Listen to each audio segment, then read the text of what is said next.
Welcome to Tech News Today, a podcast about keeping you informed and empowered by giving you the latest tech stories that impact your daily life. We'll start in just a moment. Right now, we'd like to recognize our partners who help make these Tech News Today podcasts possible. It's Wednesday, October 17th. I'm Mike James. Coming up in a bit, millions of Americans' voting records are being sold online. Plus, does your smartphone really need its own digital assistant? And there's a sneaky app scam that could be costing you money. All that and much more tech news today from Komando.com.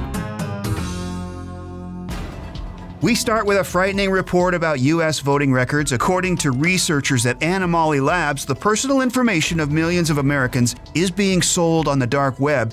Nearly 35 million to be exact. Someone is selling names, phone numbers, physical addresses, voting history, and other voting data of people from around 20 states.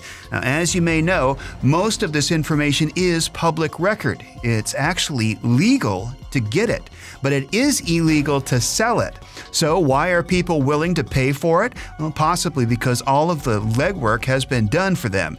Not only that, but the seller claims to have inside sources at state governments who feed them updated records every week. So they're guaranteed to have the most up-to-date information possible right before the upcoming midterm elections.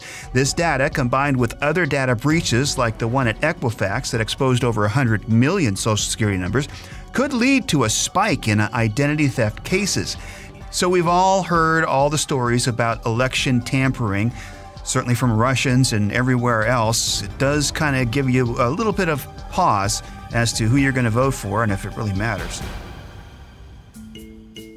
Hey, do you remember those handy Palm Pilots that were super popular around the turn of the century? In case you need a reminder, Palm was a groundbreaking company in the world of personal data assistance. Many people think of them as the first handheld computers, and they were great for keeping track of your upcoming events. Well, as expected, they kind of fell off the face of the earth when smartphones came out. And if you were a fan of Palms, we have some good news. Palm is making a comeback. The company is being rebooted in a sense. The brand name was purchased last year by a startup company in San Francisco. It's coming out with a new tiny gadget that is designed to accompany the smartphone you already have. It even looks like a mini phone. So the idea is to use it instead of the massive screen phone in places that you need to be light on your feet, like in the gym. But would you shell out $350 for one?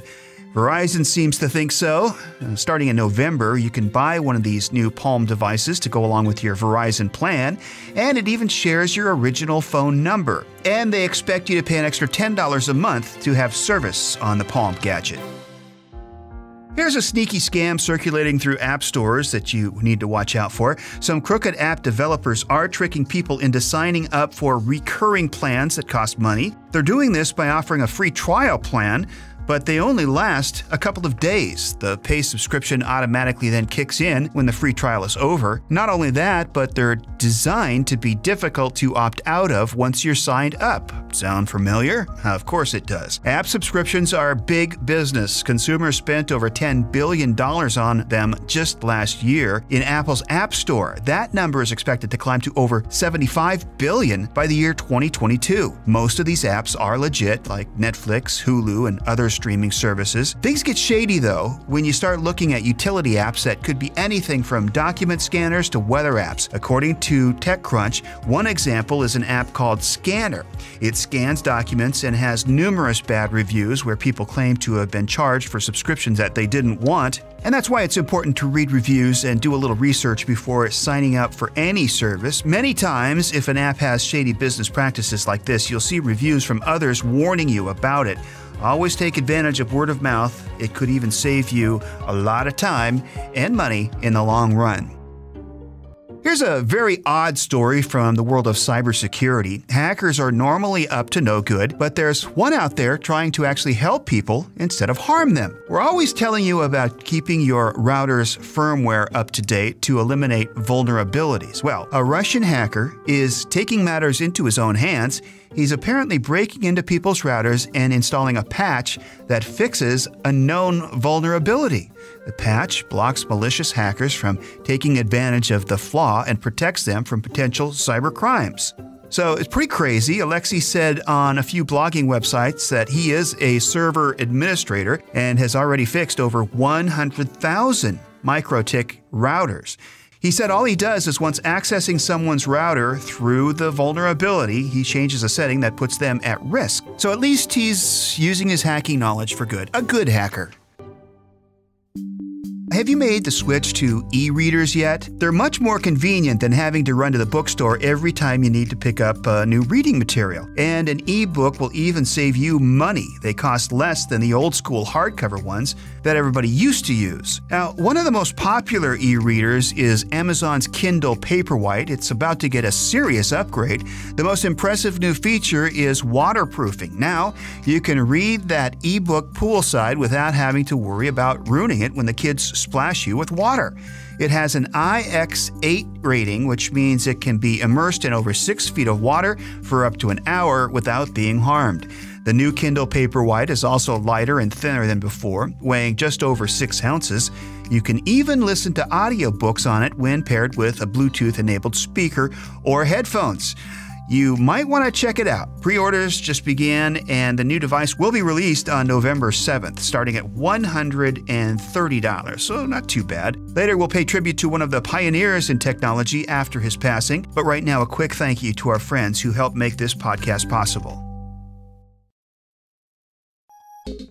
Okay, so you're not going to believe what some people have time to worry about. A couple weeks ago, Apple released a bunch of new emojis in its iOS 12.1 beta update. As usual, some of them are food items, and one has people on the East Coast freaking out. We're talking about the new bagel emoji. There have been tons of complaints about it. First, people hated the fact that it looked like a cheap grocery store bagel. How horrible. And then the objections didn't stop. The emoji developers also forgot to put cream cheese in the bagel. Can you believe? Which almost started a riot in New York, by the way. Without the cheese, protesters claimed that it looked more like a donut than a bagel. The Philadelphia Cream Cheese Company even got into the action. It took to Twitter and said, "We think that a bagel emoji without cream cheese is a sad bagel."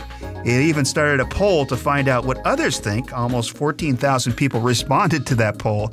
Over 80% demanded that there was cream cheese on this bagel. Well, apparently Apple has listened to the little guys of the world. It is redesigning the bagel emoji to include cream cheese. It's also tweaked its appearance to look higher quality and more appealing. The response has been overwhelming, and people love the new look.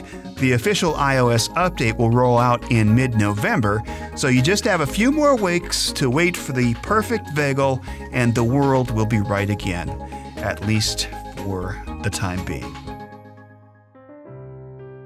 And the tech world is reeling after the loss of one of its pioneers. In case you missed it, Microsoft co-founder Paul Allen passed away earlier this week at the age of 65. Allen died from complications of non-Hodgkin lymphoma. Industry leaders from all over the world have been paying tribute. Bill Gates said he's heartbroken by the passing of one of his oldest and dearest friends. And Tim Cook said, "Our industry has lost a pioneer." Allen and Gates founded Microsoft in New Mexico in the 70s. Their first product was a computer language, giving hobbyists a basic way to program and operate the machine. Mr. Allen is also known for his philanthropy, especially in the Seattle area. After leaving Microsoft, Allen pursued many of his other interests, including the love of sports. He became the owner of the Portland Trail Blazers, of the NBA, and the Seattle Seahawks of the NFL. He was estimated to be worth over $20 billion.